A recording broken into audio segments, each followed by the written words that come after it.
Salut mon Lex. Bon bah écoute, je profite que Georgina me donne l'occasion de pouvoir te passer quelques petits mots pour ce superbe événement. J'ai bafouillé quelques idées que j'ai repris depuis que nous nous connaissons. J'ai essayé de parler des moments qui me semblent forts et importants. J'espère que ce ne serait pas trop long pour ceux qui nous écoutent également. Donc si vous êtes, je ne sais pas si vous êtes à l'entrée, au dessert, au café, n'hésitez pas à prendre un verre de vin si vous avez peur de vous endormir. J'ai bafouillé ces quelques mots, je suis désolé dans les circonstances un peu tard, mais j'ai un peu la pression de ta chère et tendre épouse, car si je n'envoie pas la vidéo ce soir avant minuit, je pense que je vais être à l'amende et qu'elle va m'en vouloir beaucoup.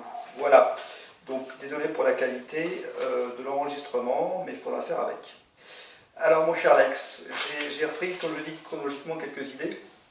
Avant qu'on se connaisse, ce que j'ai appris plus tard, c'est que tu as d'abord connu mon frère, étrangement, puisque tu as fait des claquettes avec lui. Vous étiez dans un cours chez Irène Chevalier, je ne sais pas si tu te souviens, et vous faisiez ensemble des démonstrations, des shows de claquettes, car à cette époque, tu avais déjà ces dons d'artiste, de Fred Astaire en toi.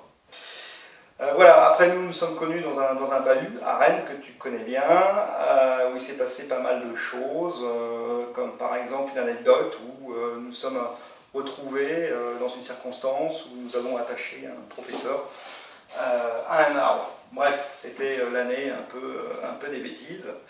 Bref, en dehors du bahut, nous continuons les bêtises le soir et le week-end, puisque je ne sais pas si tu te souviens avec la samba cabriolet que j'avais, en tout cas celle de ma mère, que j'empruntais. Nous faisions pas mal de tournées dans Rennes, notamment je me souviens d'un faux accident qu'on avait déclaré pour éviter les sévices de mon père. Bref, je me souviens aussi d'autres clichés lorsque je t'ai connu, notamment la première fois où je suis allé chez toi à Rennes, je suis allé dans ta chambre d'ado, j'ai découvert au mur en fait un poster d'Alain Delon. Je pense que tu étais un grand admirateur d'Alain Delon, je crois que c'était poster du film des clans des Siciliens. Donc ça m'avait assez marqué à l'époque. Et puis je me souviens aussi d'un délire qu'on se montait tous les deux. Et si je te passe la musique, tu vas te souvenir tout de suite. Je pense que voilà, les souvenirs vont revenir. Nous nous amusions à jouer le rôle de Amicalement Vôtre. Bien sûr, toi dans le rôle de Lord Sinclair, et moi Danny White avec mes petits gants en cuir à moitié troués. Nous nous amusions à se faire des délires. Et je me souviens d'un week-end où nous sommes retrouvés à Monaco. Nous amusions toujours à Danny White, Brett Sinclair, sur le port de Monaco, dans une R11 ou une R9, devant les grands yachts. Et nous nous amusions à rêver que nous étions dans ce film. Entre les milliardaires et les gangsters, en croisant notamment Philippe Bouvard dans une cabriolet, dans une Rolls cabriolet. Voilà, ça c'est des souvenirs qui me sont importants et qui ont marqué un peu notre période adolescente.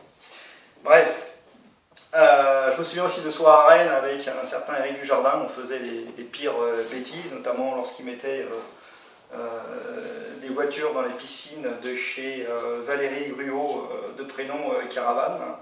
Et puis aussi chez cette Valérie, dans des soirées à Paris, où je me souviens d'une certaine soirée, tu as peut-être un peu bu, vous étiez amusé à retapisser le couloir, en tout cas les murs du plafond et les peintures des murs avec des spaghettis. Et une soirée qui s'est finie, je crois, en bas de l'appartement de chez ton père, où on a dû retrouver la voiture de ton père avec les portes ouvertes, et toi, je ne sais où. Bref, c'est des petites soirées d'ado qui restent mémorables. C'est aussi nos soirées au Bachi, je ne sais pas si tu te souviens dans cette soirée, cet endroit à la mode, qui était un endroit plutôt une boîte d'homosexuels, mais où l'on retrouvait les plus belles filles de Rennes. Belle fille qui, bien sûr, n'hésitait pas à courir après toi, car tu étais un grand don Juan qui attirait et était très séducteur. Je coupe.